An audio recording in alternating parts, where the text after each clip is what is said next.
well, here we are, Friday, May 30th, 2025. We might have a 3-day weekend. Well, we sort of have a 3-day weekend ahead of us. I know. I'll turn down the music. My bad. I'll just go ahead and play this for me. Oh, good for you. It's not necessarily a actual 3-day weekend because Monday we'll be doing some work helping take care of our local cemeteries, our community cemetery cleanup happening Monday, June 2nd. It'll be a week after Memorial Day, so we're taking care of those tributes left behind by those, who have lost a loved one, those loved ones that served this great country and allowed us to have our freedom. They paid the ultimate sacrifice. And, we're just showing up, helping clean up those tributes, helping do whatever we need to do. And Victor will be at Rose Hill. I'll be at Fielding Memorial in Idaho Falls. We'll both be there at 8 a.m., alongside Teton Auto Credit. If you click on Honor and Restore right now within the K-Bear, Alt, or Cannonball 101 apps, it should be right there in the menu. It'll take you directly to the info page along with the where the other stations are going to be, like Classy 97 going to be at the Blackfoot Cemetery, 105 The Hawk going to be at the Rexburg Cemetery, Z103 going to be at the Shelley Cemetery. We're going to be all over the place. You're more than welcome to join us, join them. It doesn't matter as long as we come together to honor, remember, and restore, teaming up with Teton Auto Credit for this Memorial Cemetery cleanup. It's Friday. I'm glad we're headed towards the weekend. I've been lately inspired to clean up my place. I was thinking about it. Now, I'm not necessarily the gardening type of guy. I have never dealt with anything close to it. Growing up, we had the gardener. His name's Jose. Shout out to him. One of the nicest dudes. He still does my parents' lawn to this day. I think he's been doing it for as long as I've been alive, almost 30 years, which is crazy to me. But, I kind of have a little patio. I have some shelves I can put plants on. And I was eyeing those seeds at grocery outlet. I'm like, should I do this? Should this be my one hobby that I actually do? Take care of plants? I always see on Ask Reddit, like, what's the best hobby a guy could do? And you always see taking care of plants. I'm not necessarily wanting to do it just because of that. I think it's just cool to, watch your plants grow. I did see some okra seeds. Should I grow some okra? If you have any planting tips, gardening tips, let me know on social media at Brenden Peach. Also, if you want to give me a call, of course you can at 208-535-1015. Anyway, I'll be back with more Peach's Pit Party here in just a few. I saw one of those super sad posts just now from this guy named Doug Warner. Looks like he's a journalist of sorts. Saw his post on Facebook. He wrote this: "Can I just say, after spending my son's entire youth baseball existence walking into different stores, buying batting gloves, pants, he put batting gloves twice. He did. He put Academy to buy, batting gloves, pants, batting gloves, buckets of balls, batting gloves. He said it 3 times, cleats and whatever. I feel like that was intentional. If this guy's a journalist, that was surely intentional. And whatever else was needed for him to play and me to coach, even though those days are now gone, my body still tries to pull to this side of the store. Old habits, I guess. I miss those days, and they will escape you much quicker than you'll ever imagine. I know it's almost June and it's nearly 100 degrees in the shade, but enjoy it. Every pitch, every road trip, every washing of white baseball pants in a hotel room sink. Because in a blink, your kid will be a sophomore in college, and Facebook memories can be a happy but cruel reminder of how fast life's clock ticks, which is true. I was, for some reason, looking at old photos on my dad's Facebook profile, and it's quite sad to see like all the old pics from middle school, high school, reminisce. And I'm like, almost 30 now, and it's gone by in the blink of an eye. Even my time just being out here doing this, it has gone by so fast. To think 4 years ago, just starting, and you can see some of those old interviews with me when I first started on our YouTube channel, by the way, at K-Bear 101 RMG, the one with Chris Daughtry, Babyface Peaches. Looks like it looks like I'm just freshly out of high school, getting into it. And now, after a couple years of doing it, it's aged me a lot. Radio ages people, I guess. But, baseball, kids baseball, Little League, back when I played, it was a fun time. It was such a long time ago now. It's crazy how life just truly goes by quickly. I didn't mean to be this depressing on a Friday. It's supposed to be fun on a Friday. I'm talking about how age is a terrible thing. It is. Aging's a horrible, horrible process, especially at this point in my life when I get to go home every couple of months and I see my parents and I go, wow, it's going to suck seeing them get older and older and older. Okay, I feel like this would be a fun TikTok trend. Why not post a picture of this latest one? It's graduation time. What better way to tap into nostalgia than dressing yourself like your high school self? Yeah, the latest TikTok trend is outfits I wore in high school. That's all that it is. Gen Zers are creating their own digital yearbooks of how they dressed from the mid to late 2010s. Mid to late 2010s. Skinny jeans, flannels, all that stuff. But I'm thinking, like, what did I wear back in high school? Oh, yeah. Like the same thing I wear now. Band t-shirts, basketball shorts. Back then, I had a lot more pairs of shorts. Now I just wear pants all the time. That's about it. Boring break. There's nothing good in the news. There's either, like, extremely political articles, things like that, or there's, hey, by the way, on TikTok right now, you can dress up like your high school self and wish you were back in the good old days. Make sure to follow us on TikTok, K-Bear 101 FM. You know how Victor will sometimes have the genius of the day or the D-bag of the day, weekday mornings at 6:45. Sometimes he'll have something for that segment. Other times he'll just skip right over it, talk about something else. I saw a qualifier just now for D-bag of the day. This lady in Florida. How do you say her name? What's her name? Is it Catherine Taylor? Or is that the person who took the picture of her? It says photo provided by. Oh, no, it doesn't. Just, okay, forget it. Forget what I said. I'm having a brain fart. It's been a great afternoon so far, I say sarcastically. This lady down in Florida, she was caught just stealing items from graves to use as landscaping art at her home. Yeah, there's actual footage of her, I'm looking at right here, of her just taking this pot of nice flowers and putting it in her car and driving away.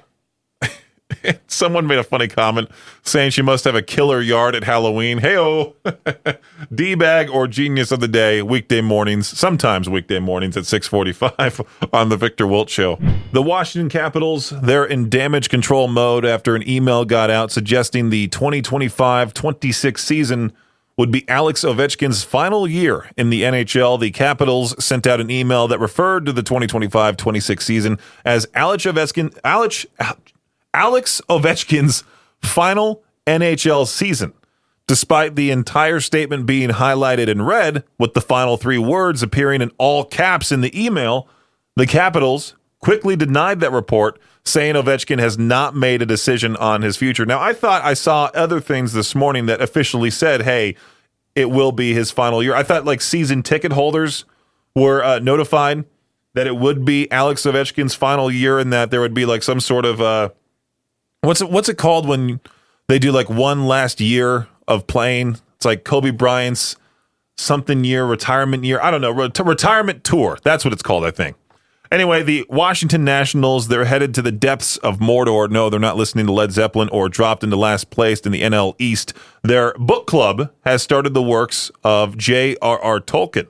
Yeah, the club was started by pitcher Trevor Williams last year, and this month, their book club has started the works. Oh, their book club, gotcha. Their club was started by their pitcher Trevor Williams last year, and this month, the group of players finished The Hobbit and have just started the Fellowship of the Ring, the first book in the Lord of the Rings trilogy. I'm messing up my words today. I almost said Lord of the Wings. No, that's me at Buffalo Wild Wings. Anyway, first baseman Nathaniel Lowe said it's just a good team building thing. It's a good topic of conversation for the guys. Gives us something to talk about away from baseball.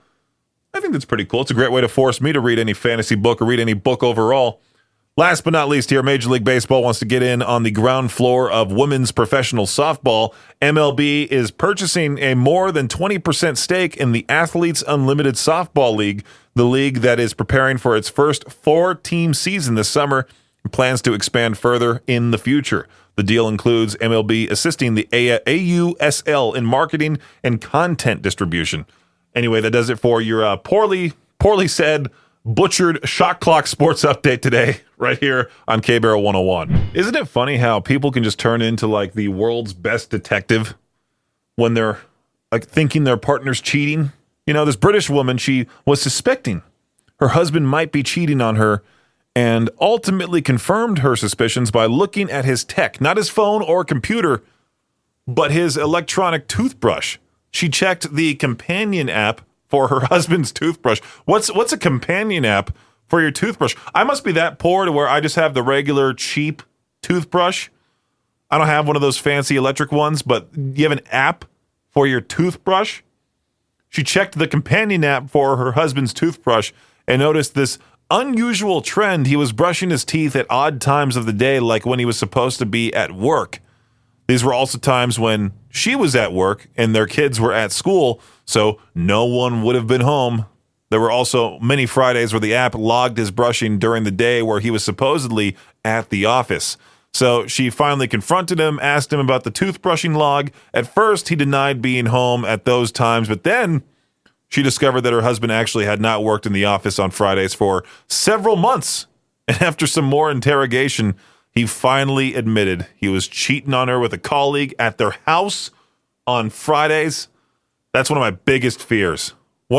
Getting cheated on. Oh, I would just block that person entirely. I would feel no remorse in pretending that person does not exist anymore. And now look at this. This story has made national news. It's in the radio prep. Are any of their pictures or names in here? Oh, wait. Oh, I see. They hired a private investigator named Aaron Bond. He has caught cheaters for 15 years. Doesn't say their names. Does it have any pictures of them anywhere? No. I'm glad they protected their identities, but I'm still at the same time. You should expose the cheater at least. At least, right? Now, I'm sure you've heard of this brand called Dr. Squatch. I'm sure it's like the modern day Axe body spray is what I like to compare it to. I know a lot of people who want to, smell like a man that have Dr. Squatch. And I don't really like using bar soap in the shower. I like using body wash. I know they have liquid body wash too, but I think it's also quite expensive too. I kind of just stick to whatever's cheap, whatever smells good, and won't damage my skin, right? But I did see Dr. Squatch in the past had Sydney Sweeney do their commercials. And then now they just did the ultimate marketing thing for those teenagers who glorify, that sort of Axe body spray lifestyle. Like, I want to smell cool. I want to be a alpha. I don't know what the word is for it. But Dr. Squatch decided to make this soap, quote unquote, made from the bathwater of Sydney Sweeney. Yeah. She was doing like these commercials before, and now they're like, oh yeah, this is actually her used bathwater in this soap that you can now wash yourself with. Is it really though? I personally don't think so. They're like, yeah, we're only going to make 5,000 bars. How much bathwater would you need from her for 5,000 bars? I'm not into the soap making process, but I have a feeling it might be a lot, right? And is it going to smell like dirty bathwater? No matter what person it is, the bathwater is not going to make it smell good. Let me look this up real quick. Dr. Squatch, Sydney's bathwater. And imagine being a dude that has this in their shower. You invite a girl over, and she goes to use your restroom and sees that you have Sydney's Bathwater Bliss soap right there on the counter. She's going to be like, okay. What do they say? That's a red flag. It's going to be available for a limited time starting June 6th, next Friday at noon, selling at $8 for one of these bars. And I'm predicting right now, it'll sell out. It'll sell out fast. So if you want it, go for it. Not my thing, though.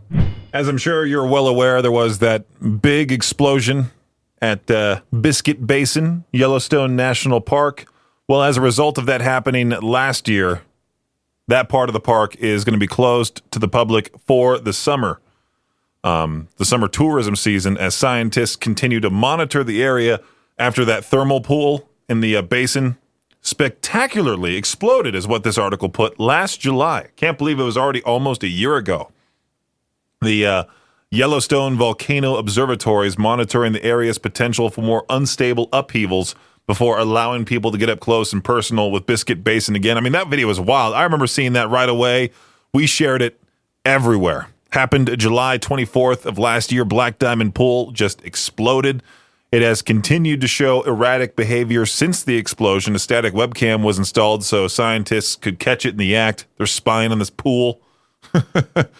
They say we know from seismic data and eyewitnesses that there have been small bursts from Black Diamond Pool since the big explosion last July. Mike Pollan, scientist in charge of the Yellowstone Volcano Observatory, says the problem is that we don't have any really good observations or documentation of those events. So that's why we installed this little webcam right there, right by the pool of water. I just imagine these scientists just watching that all day. They see it slightly move. They go, oh, there it is. There it is. Peach's Pit Party on K-Bear 101. It seems, actually, it has been every year. My rent has gone up. I've gotten that stupid letter from the landlord. We feel it's necessary for a rental increase. Knocking on wood.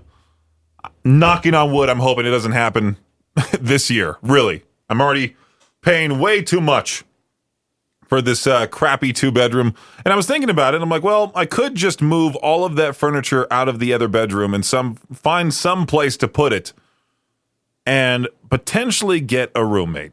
And I don't really want to. I don't like having someone there in my place with the ability to move my stuff around, potentially take things, do something awful. And then I come across the worst subreddit for this type of thing, r/bad roommates. And the first story that I see that just popped up on my Reddit feed, new roommate hasn't showered for a week, which I don't understand those people that say like, well, I just don't feel like showering. This person says new roommate moved in last Thursday, only showered once that day and not anymore. In this weather, apparently she stinks.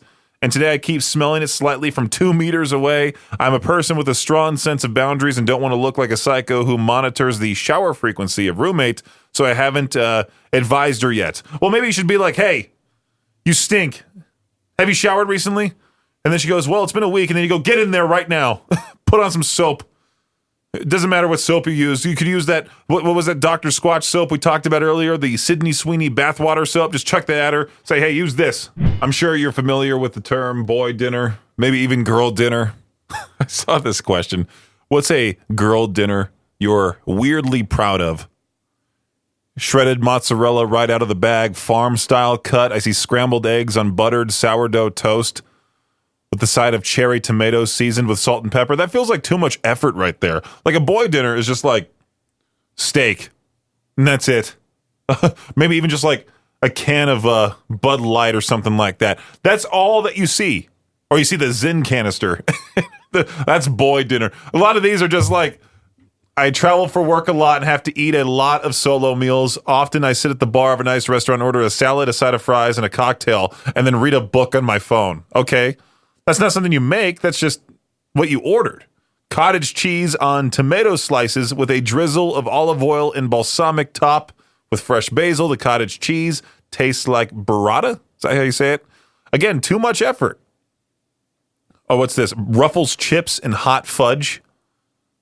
Okay, good for you. I mean, that's like the laziest one I've seen so far on this list. Again, the boy dinner is so much more simple.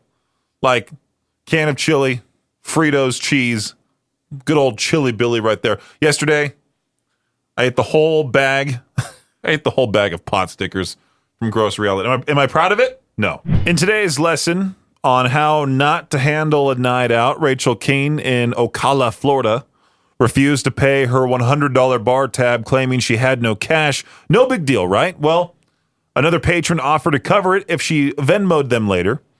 But instead of pulling out her phone, she pulled a haymaker right to the area, socked a cop right down there. That's right.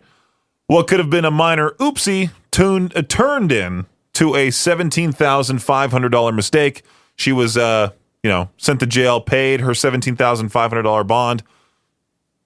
She also had to charge for battery on top of that. So the next time you're low on funds at the bar, maybe don't turn it into a UFC event. Just Venmo, or at least, I don't know, do some dishes in the back, something like that. Peach's Pit Party on K-Bear 101. This upcoming Monday, we will not be in studio once again. This time, we're doing something for the community, the cemeteries here in the area. Victor is going to be at Rose Hill. I'll be at Fielding Memorial. Both of us will be at our locations at 8 a.m. with Teton Auto Credit for the community cemetery cleanup. We're taking care of those tributes left behind on Memorial Day. And you're so more than welcome to come join us, help us out.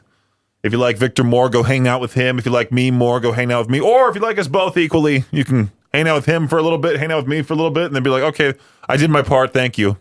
We'll be out there just getting the job done, making sure that, the whole place is nice and neat for those who have paid the ultimate sacrifice for helping out our country, or, what am I saying? What am I even saying? Helping out our country, serving our country, paying the ultimate sacrifice for us to be where we are today. Now, if you're not close to Idaho Falls, Classy 97, Josh and Chantel, they're going to be at the Blackfoot Cemetery.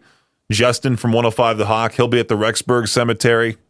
And then Katie will be at the Shelley Cemetery bright and early at 7 a.m. this upcoming Monday. We're all taking the day off after that. We're just spending part of our day doing what we can to take care of those who have, passed away, unfortunately, serving this country. So if you want all the information on this, click on Honor and Restore on the K-Bear, Alt, or Cannonball 101 apps. It'll tell you all the information that I just talked about. If you really want a pet, just save up your money to get all the necessary supplies, like, I don't know, maybe a sanctuary, a little tank, something like that. I know there's a ton of stuff you got to do for all the pets out there. You got to provide them with a nice living space, food, etc. You can't just walk into a pet store and just take a ferret, shove it down your pants, and walk out of the store, and then just expect to get away with it. I mean, I like this just pure, honest plan that this guy had. He was like, you know what? I really want a ferret. I don't want to spend the money on a ferret. What's the best possible tactic I could use to get one from this local Petland store? Let me just walk in, shove one down my shorts, and walk out of there. Yeah, the suspect, described as a man in his 30s and over in Florida with a long mustache, so he already was recognizable with that weird facial hair, allegedly fondled the ferret for quite some time and then shoved it down his shorts and casually walked out of the store. He was holding the area of the shorts there to support the ferret as he walked past all points of sale without paying. A store employee saw him do it, followed him outside, watched as he drove away in a white van. Those store associates, they can't really do anything. I was told when I worked at Foot Locker, if anybody steals stuff, just watch them do it, because if you interfere, then it's like this whole thing. But police are reviewing surveillance footage. They have a good picture of the guy. They're asking for the public's help in identifying him, the ferret thief. Hopefully the $650 ferret is in good condition, is what it says here. Hopefully. Would have sucked to be just an innocent ferret. Next thing you know, you're down some guy's pants. It's now that time for To Peach Their Own. And, I saw this earlier, and I'm like, you know what? Let me go ahead and just go along with the whole dumb National Day thing again. It's the International Day of the Potato. And, it's a huge deal here in Idaho, so I just said, you know what? Based off of that, what's your best way? What was it again? How did I word it? What's your favorite style of potato? Because I think I was going to put, what's your go-to way of eating a potato or something like that. Something along the lines of that. And I didn't want to have all those sarcastic answers like, with my mouth, And now I already got one of those answers with this one. What's your favorite style of potato? Cooked. Anyway, 208-535-1015. What's your favorite style of potato? Let me know for To Peach Their Own. Since it's International Day of the Potato, what do you say is the best way a potato is served? I'm going to go with mashed. Is that also your favorite way a potato served? It's one of the best mashed potatoes I can make, because I cut it with sour cream, garlic butter, and everything else. Ooh, Give it its own flavor. Sounds great. Jeremiah, what's your thought on this one? French fries, because they're all over the place. Nice. Okay. Some sort of French fry, if not like waffle fry. Oh, yeah. Yeah, waffle fries good. Crinkle cut. I mean, the whole fry debate could be a huge thing. Curly fries, of course. Oh, yep. Good stuff there. Hey, K-Bear, how's it going? Good. How are you doing? I'm doing great. I'm pre-recording Jenk Show, doing this To Peach Their Own. I'm multitasking here. Right on, man. You multitask away. That's right. I like just regular baked potatoes and sour cream. My husband likes twice baked. Well, so what's the difference between? I'm so stupid. You just bake it twice, right? For twice baked. Twice baked, you scoop it out, and then you add sour cream and chives and cheese to it. Gotcha. And then you put it back in the skin, and then you put cheese on top. All right. Well, I have to try that sometime because I keep hearing now. I know it's like the Idaho thing to have funeral potatoes. I don't like those, but my husband loves them and my kids love them. All right. I guess I'll have to try them at some point in my life, considering I've now been in Idaho for 4 years. But yeah, well, thank you very much for that answer. You're welcome. You have a great rest of your International Day of Potato. You have a good International Day of Potatoes as well. Goodbye. Goodbye. K-Bear, how's it going? It's going good, man. What's your favorite style of potato? Potato skins. There's a place in Boise. It's called Uncle Bob's Pizza, and they do their potato skins, and they cover it in their homemade Sriracha Ranch sauce. Oh, okay. Straight fire. You had me at Sriracha Ranch. I'm in. Yeah. Thanks for listening to Peach's Pit Party, the podcast. If you enjoyed the show, please share, subscribe, and rate the podcast. Peach's Pit Party is hosted by me, Peaches, a.k.a. Brenden Peach, and is a production of Riverbend Media Group. For more information or to contact the show, visit riverbendmediagroup.com. Until next time, Peach out.